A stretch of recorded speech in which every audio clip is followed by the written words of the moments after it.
Day wasn't God. No. Was it Jesus? People say Jesus wasn't. No, it's Antichrist. The holy statements from Pope. Our beloved Father, place of God Almighty, universe into Scripture, everywhere. It is a law of the Bible says. Remember, Catholic Church says the world bows down to Sunday instead of Saturday Laodicea.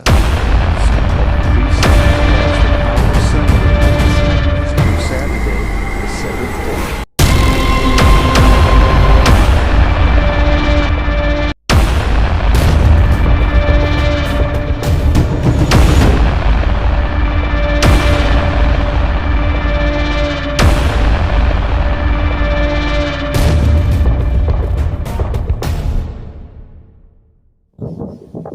Shalom, saudara kasih Tuhan, salam damai sejahtera buat kita semuanya.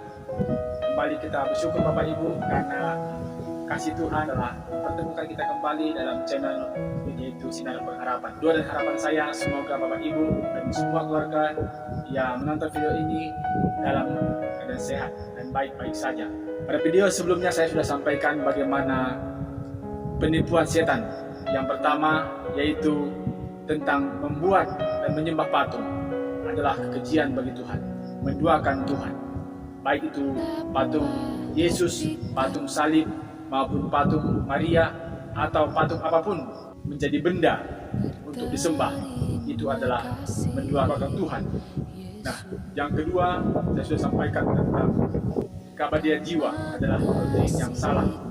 Bahwa sesungguhnya orang yang meninggal dunia sudah beristirahat dan dia tidak ke surga dan dia tidak ketayangan beristirahat. Video berikut saya akan sampaikan tentang penipuan yang ketiga, yaitu pergantian hari Sabat ke hari Minggu, hari pertama, Good Sunday. Ya. Sebelum saya sampaikan Bapak Ibu tentang firman Tuhan kali ini, kembali saya memohon maaf kepada Bapak Ibu dan keluarga semua yang saya kasihi. Tidak ada maksud dan niat untuk menyakiti atau menyinggung hati Bapak Ibu semuanya, ya. Karena walaupun apa yang saya sampaikan mungkin saja bisa menyakiti atau mengejutkan Bapak Ibu, ya. Tapi karena ini menyangkut keselamatan banyak jiwa yang telah tersesat, saya mau mencegah atau bila mana mungkin membawa kembali ataupun mengajak kembali semua yang telah jatuh ke dalam penipuan setan. Sekali lagi Bapak Ibu, saya mau sampaikan bahwa ini bukan tentang anggota jemaat, tapi ini tentang pemimpin gereja dan kebenaran firman Tuhan. Berbicara soal hari Sabat, sesungguhnya bukan hanya tentang hari ibadah. Ya. Tak ada yang salah kita beribadah setiap hari. Pagi dan malam kami beribadah, ya, kumpulkan anak-anak dan keluarga, kami selalu beribadah memuji Tuhan dalam rumah tangga kami. Jadi tidak ada yang salah beribadah atau beristirahat pada hari apapun, ya, termasuk hari Minggu. Yang salah adalah mengubah makna dan aktivitas hari Sabat Tuhan yang sungguhnya ke hari lain, ya, terutama hari Minggu, yaitu hari pertama atau Sunday. Yang menjadi pertanyaan, mengapa hari Sabat tidak boleh digantikan dan tidak bisa dihapuskan? Karena itu adalah hari Sabat Tuhan Allah, bukan hari Sabat manusia.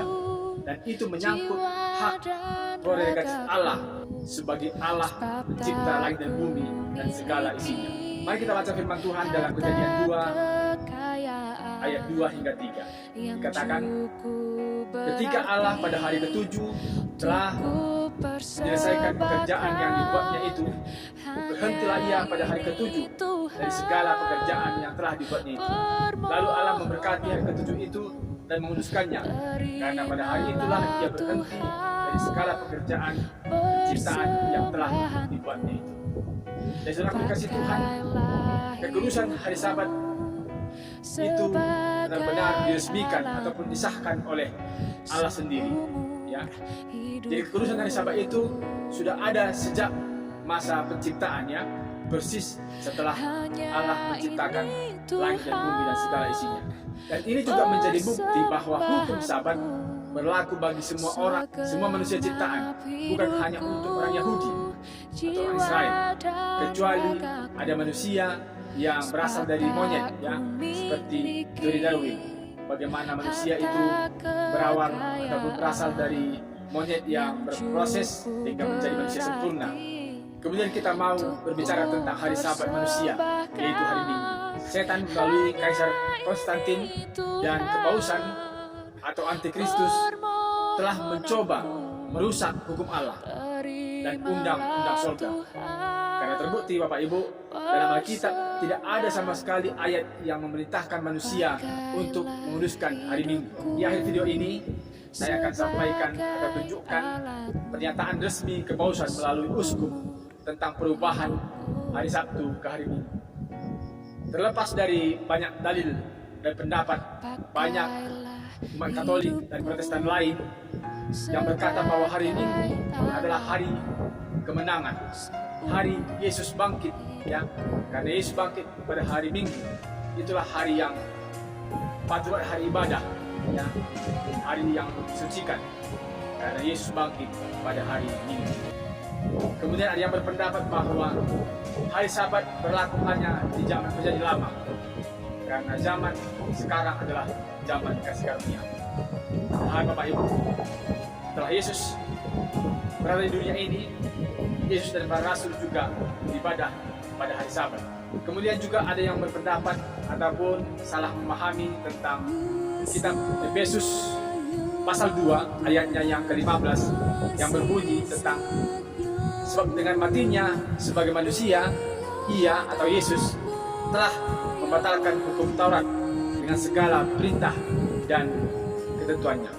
Nah, kitab Efesus ini yang di pasal 2 ayat 15a ini sering disalahpahami, sehingga banyak orang menganggap bahwa hukum Taurat, semua hukum Taurat sudah dibatalkan ketika Yesus mati disalibkan.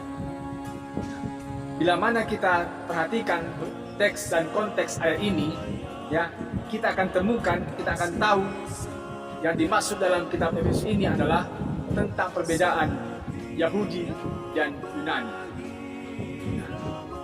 Jadi membatalkan hukum Taurat artinya tidak ada lagi perbedaan ataupun perseteruan antara Yahudi dan Yunani.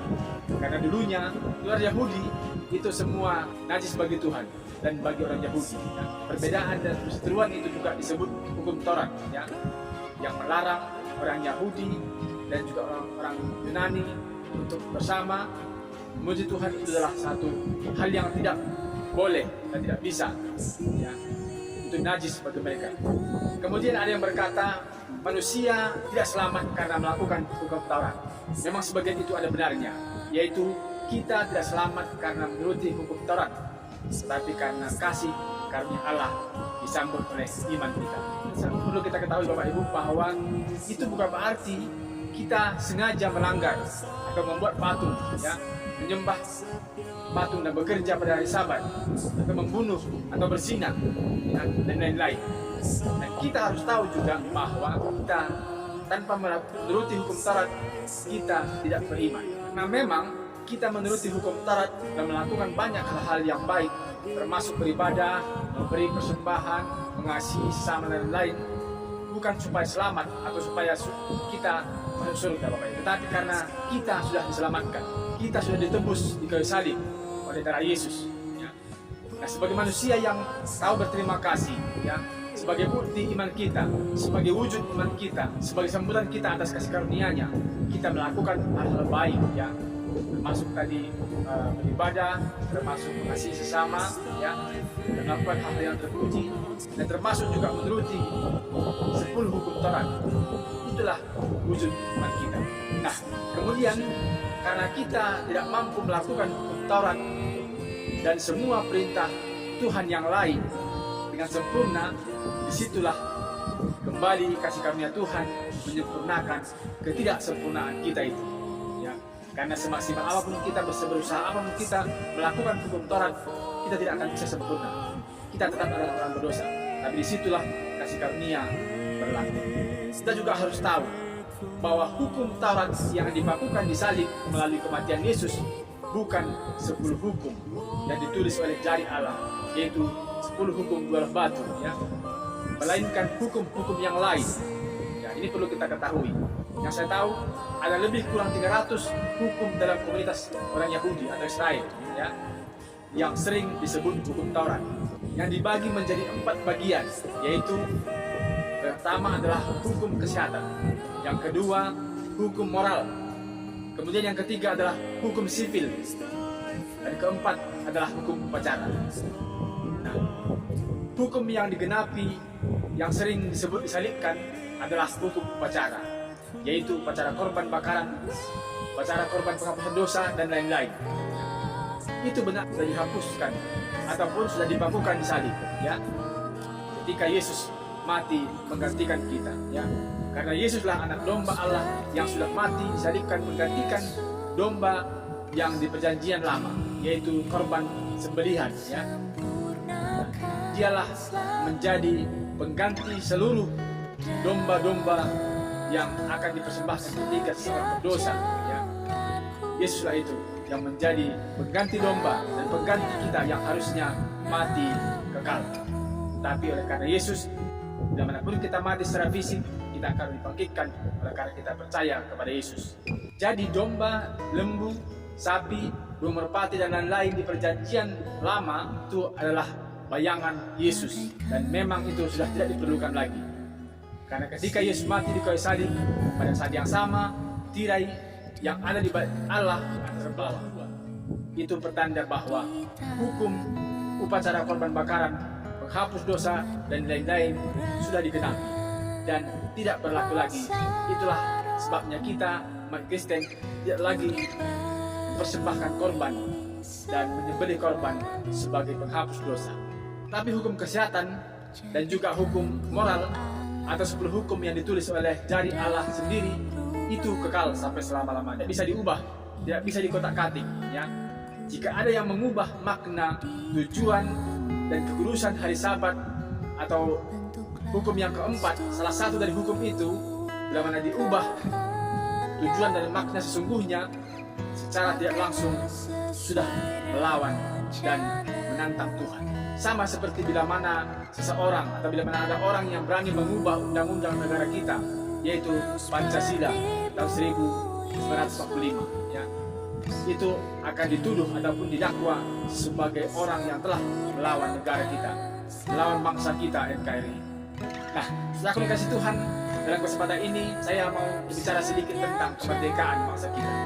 Karena bulan ini adalah ulang bulan kemerdekaan bangsa kita, ya, atau hari jadi NKRI. Kita bersyukur dan berterima kasih kepada Tuhan yang sebesar-besarnya atas pertolongan dan seizin Tuhan kita dapat menikmati kemerdekaan yang ke-78.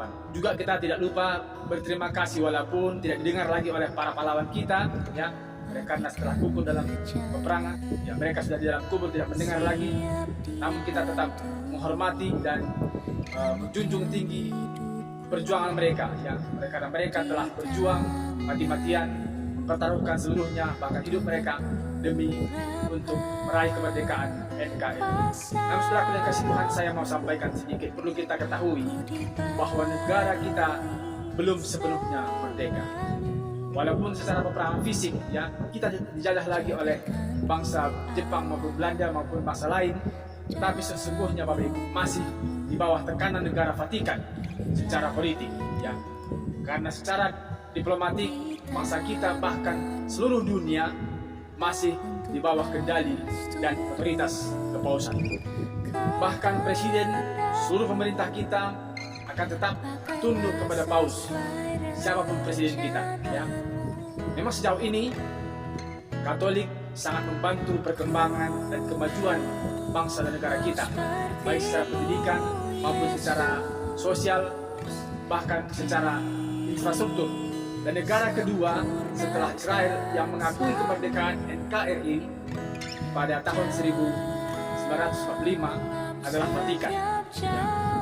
Bahkan hingga saat ini hubungan diplomatik antara Vatikan dengan bangsa kita, negara kita sangat baik. Namun setelah dikasih Tuhan, di balik keharmonisan hubungan kita dengan Vatikan ada maksud dan tujuan tertentu yang menguntungkan Vatikan. Bahkan secara moral, Bapak Ibu, kita bisa melihat dengan nyata sangat signifikan perubahan, bahkan pemblokan moral di mana masyarakat kita yang telah banyak menyembah dan meninggikan patung, gantinya menyembah Allah Sang Pencipta langit dan bumi. Salah satu yang harus diwaspadai bangsa kita adalah penyebaran praktek LGBT, ya. Karena salah satu pendukung praktek LGBT adalah Paus. Dan satu lagi yang sudah lama ditunggu-tunggu atau akan segera akan dilaksanakan di Indonesia bahkan di seluruh dunia, yaitu Undang-Undang Hari Minggu atau mungkin disebut tanda binatang. Jadi sesungguhnya Paus ibarat serigala berbulu domba, seperti suci tapi garang dan mematikan, itulah Vatikan.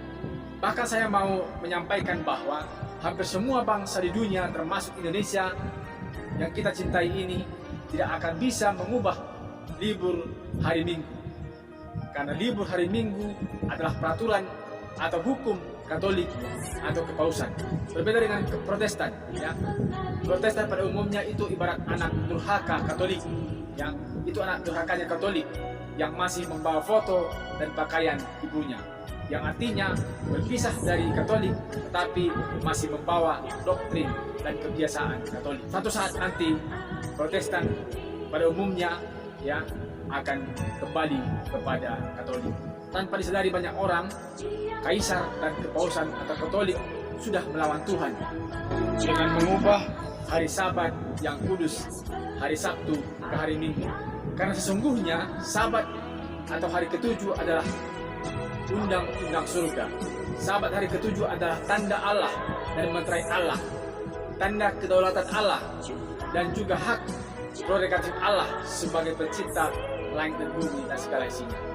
Jadi kalau ada yang mengira berpendapat bahwa Islam adalah antikristus, itu salah total.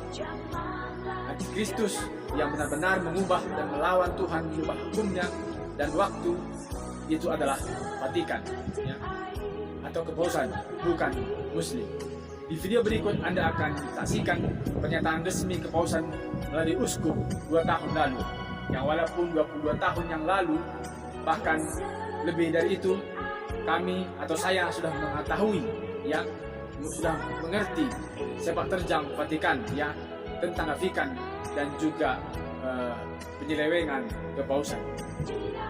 Jadi kesimpulannya Bapak Ibu, bahwa sesungguhnya hari kudus dan hari Sabat Tuhan Allah adalah hari Sabtu atau hari ketujuh.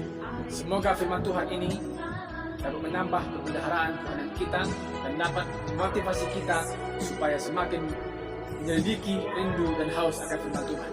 Tuhan memberkati kita semuanya.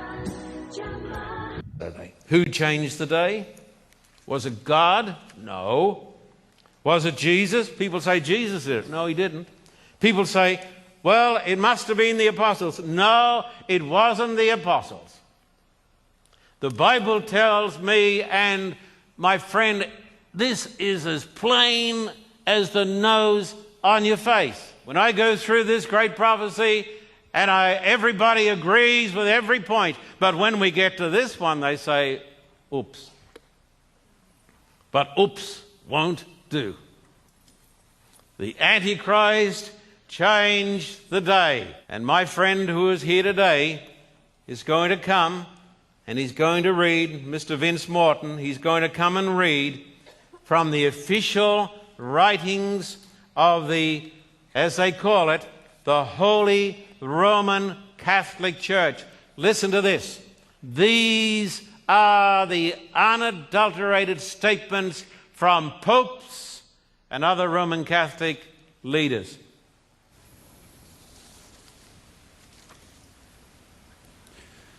Our beloved Father, Pope Leo XIII, said, "We hold upon this earth the place of God Almighty." Beloved Father, Pope Gregory VII, said, 1, that the Roman Church was founded by the Lord alone. 2, that the Roman Pontiff alone is justly called universal. 3, that he alone can depose bishops or restore them. 4, that all princes should kiss the feet of the Pope alone. 5, that it is lawful for him to depose emperors. 6, that his sentence ought not to be reviewed by anyone, and he alone can review the decisions of all. 7, that he ought to be judged by no one, that the Roman Church never erred, nor will it, according to Scripture, ever err. I have repeatedly offered $1,000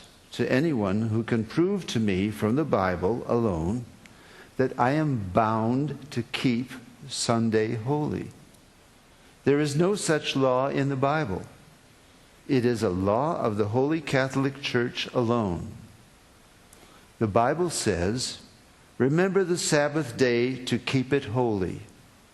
The Catholic Church says, "No, by my divine power I abolish the Sabbath day and command you to keep holy the first day of the week." And lo, the entire civilized world bows down in a reverent obedience to the command of the Holy Catholic Church. T. N. Wright, CSSR, in a lecture at Hartford, Kansas, February 18th, 1884. The Catholic Church for over 1,000 years before the existence of a Protestant, by virtue of her divine mission, changed the day from Saturday to Sunday.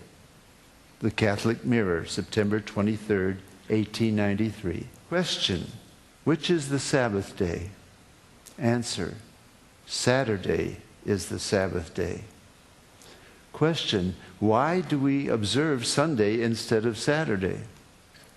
Answer: we observe Sunday instead of Saturday because the Catholic Church in the Council of Laodicea, A.D. 336, transferred the solemnity from Saturday to Sunday.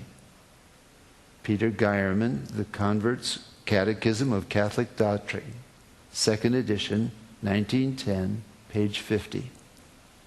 Question: have you any other way of proving that the Church has power to institute festivals of precept? Answer: had she not such power, she could not have done that in which all modern religionists agree with her. She could not have substituted the observance of Sunday, the first day of the week, for the observance of Saturday, the seventh day, a change for which there is no scriptural authority. Stephen Keenan, A Doctrinal Catechism, page 174. There is but one church on the face of the earth which has the power, or claims power, to make laws binding on the conscience, binding before God, binding under penalty of hellfire. For instance, the institution of Sunday. What right has any other church to keep this day? You answer by virtue of the third commandment. The papacy changed the fourth commandment and called it the third, which says, "Remember that thou keep holy the Sabbath day." But Sunday is not the Sabbath. Any schoolboy knows that. Sunday is the first day of the week. I have repeatedly offered $1,000 to anyone who will prove by the Bible alone that Sunday is the day we are bound to keep, and no one has called for the money. It was the Holy Catholic Church that changed the day of rest from Saturday, the seventh day, to Sunday, the first day of the week. T. N. Wright, CSSR, in a lecture delivered in 1893.